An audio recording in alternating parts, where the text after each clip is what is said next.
శ్రీగురుభ్యో నమః. శ్రీ మహాగణాధిపతయే నమః. శ్రీ సరస్వత్యై నమః. భక్తులారా, వ్యాసప్రోక్త మహాభారత ఇతిహాసం యథాతథంగా చెప్పుకున్నాం. ప్రతి శ్లోకం దాని అర్థం.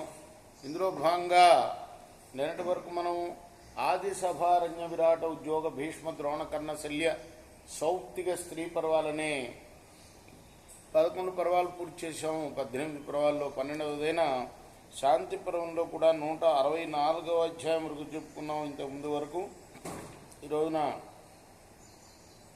165వ అధ్యాయాన్ని ప్రారంభం చేద్దాం. ప్రారంభించే ముందు వ్యాస భగవాను ప్రార్థన చేసుకుందాం. వ్యాసాయ విష్ణు రూపాయ వ్యాసరూపాయ విష్ణవే నమో వై బ్రహ్మనిధయే వాసిష్ఠాయ నమో నమః. నారాయణం నమస్కృత్య నరం చైవ నరోత్తమం దేవీం సరస్వతిం వ్యాసం తతో జయముదీరయేత్.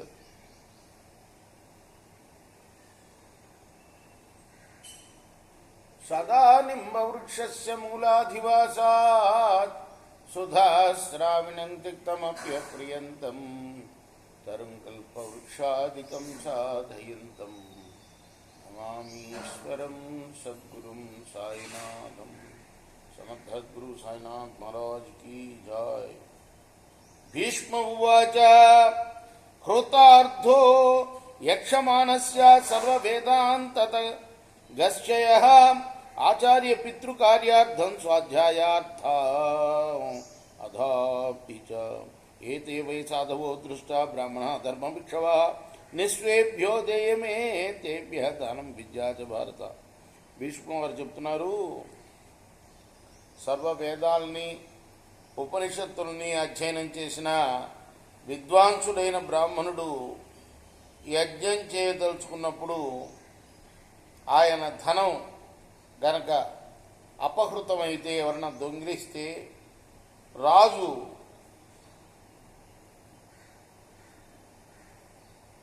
ఆ ధనాన్ని ఇవ్వాలి.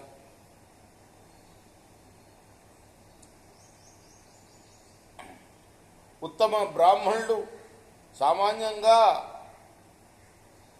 ధర్మానికే ధనభిక్షను అడుగుతారు. కాబట్టి ఇటువంటి వాళ్ళ యజ్ఞం ఆగిపోతే దొంగిలించబడ్డవా దొంగకి శిక్ష వేయాల్సింది రాజే. కాబట్టి అటువంటి దొంగలు ఉన్న రాజ్యంకి అపకీర్తి వస్తుంది. కాబట్టి ఆ రాజు దాన్ని మాపుకుంటానికి ఖచ్చితంగా ఆ యజ్ఞం చేసే ఆయనకి పోగొట్టుకున్న ధనాన్ని ఇవ్వాలి.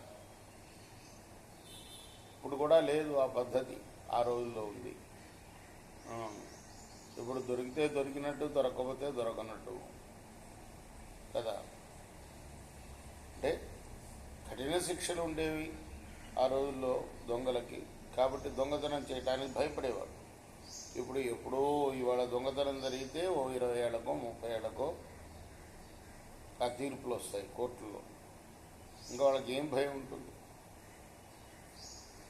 అన్యత్ర దక్షిణాదానం దేయం భరత సత్తమా అన్యేభ్యోపి బహిర్వేదీ చాకృతాన్నం విధీయతే.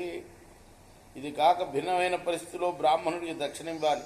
బ్రాహ్మణేతరులకు కూడా యజ్ఞవేదిక ఆవల అపక్వాహారం ఇచ్చే విధానం ఉన్నది. సర్వరత్నాని రాజా హి యథార్థం ప్రతిపాదయే బ్రాహ్మణ ఏవ వేదాశ్చ జ్ఞాతా బహుదక్షిణ అన్యోన్యం విభవాచారా యజంతే గుణత సదా. రాజు బ్రాహ్మణులకు వాళ్ళ యొక్క యోగ్యత అనుసారం సర్వ విధాల రత్నాలను ఇవ్వాలి. బ్రాహ్మణులే బహుదక్షిణలు గల యజ్ఞస్వరూపులు. తమ సంపదను అనుసరించి సమస్త కార్యాలు నెరవేర్చుకోవటానికి ఎల్లప్పుడూ కూడా పరస్పరం కలిసి ఉత్తమ యజ్ఞాన్ని అనుష్ఠిస్తారు వాళ్ళు. యస్య త్రైవార్షికం భక్తం పర్యాప్తం భృత్యవృత్తయే అధికం చాపి విద్యేత ససోమం పాతుమర్హతి. తాను పోషించవలసిన కుటుంబంలోని వారిని పోషించడానికి 3 సంవత్సరాల వరకు కావలసిన ధనం ఉన్నా, ఇంకా ఇంతకన్నా అధిక ధనం ఉన్నా అలాంటి బ్రాహ్మణుడే సోమయాగం చేయాలి.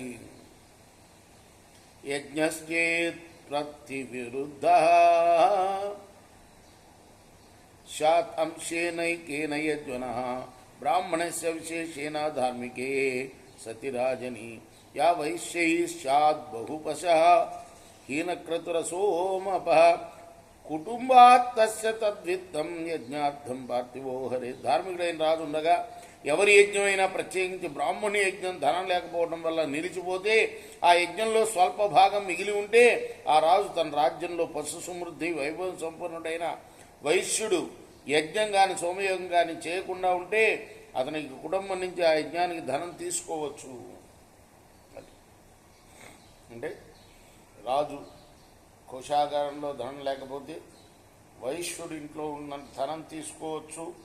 అతడు గనక యజ్ఞాలు చేయకుండా ఉంటే, యజ్ఞాలు చేయని వాడి ఇంట్లో నుంచి తీసుకోవాలి. అంటే ఆ యజ్ఞఫలం వాడికి కూడా దక్కుతుందన్నమాట. ఇదంతా ఏంటంటే యజమాని బ్రాహ్మణుడుగా ఉన్నప్పుడు, అంటే యజ్ఞకర్త బ్రాహ్మణుడైనప్పుడు ఇవి వర్తిస్తాయన్నమాట. అంటే 3 సంవత్సరాల ధనం ఉన్నది, నా కుటుంబ పోషణకి సరిపోతుంది అనుకుంటున్నప్పుడే సోమయాగం మొదలు పెట్టాలి బ్రాహ్మణుడు తాను కర్త అయినప్పుడు. అహరే రథవో ఆహరే రథనో కించిత్ కామన్ శూద్రస్య వేష్మన నహి యజ్ఞేషు శూద్రస్య కించిదస్తి పరిగ్రహ. కానీ రాజు తన ఇష్టం వచ్చినట్టుగా ఎప్పుడు శూద్రుడి ధనం నుంచి కొంచెం కూడా తీసుకోకూడదు. శూద్రుడికి యజ్ఞంలో ఏమాత్రం అధికారం లేదు. యోనాహితాగ్ని శతగు అయజ్వాచ సహస్రగు తయోరపి కుటుంబాభ్యాం ఆహరేద విచారయాన్. నువ్వు రావులు ఉన్న వైశ్యుడు అగ్నికార్యం చేయకపోతే, 1000 గోవులు ఉండి కూడా యజ్ఞం చేయకపోతే అలాంటి వైశ్యుల కుటుంబాల నుంచి రాజు ధనం తీసుకోవచ్చు. అదాతృభ్యో హరేద్విత్తం ఖ్యాశ్చ నృపతి సదా తథైవాచరతో ధర్మ నృపతే షాద్ అధాకిల. ధనం ఉండి కూడా దాన్ని దానం చేయకపోతే వారి ఆ దోషాన్ని బట్టబయలు చేసి సర్వదా ధర్మం కోసం ధనం తీసుకోవాలి. ఇలా చేసే రాజుకు సంపూర్ణ ధర్మం సిద్ధిస్తుంది. తథైవ శృణుమే భక్తం భక్తాని షడనస్నత అస్వస్తన విద్యానేన కర్తవ్యం హీన కర్మణ. ఓ ధర్మరాజా, అలాగే అన్నం విషయంలో చెప్పేది విను. ఎవరైనా ఒక బ్రాహ్మణుడు ఆహారం లభించక 3 రోజులు ఉపవాసం చేస్తే అలాంటి స్థితిలో ఏ వ్యక్తి నుంచి అయినా సరే ఒక రోజు భోజనానికి సరిపోయే ఆహారం తీసుకోవచ్చు. అది 2వ రోజుకు మిగిలినంత మాత్రమే అయి ఉండాలి. రేపు మనం 12వ శ్లోకం కొనసాగిద్దాం. కృష్ణార్పణం సాయి. స్వస్తి ప్రజాభ్య పరిపాలయంతాం న్యాయేన మార్గేణ మహిమీషాగో బ్రాహ్మణేభ్య సోమస్త్రించం లోకా సమస్త సుఖినో భవంతు. కృష్ణార్పణం సాయి. కృష్ణార్పణం.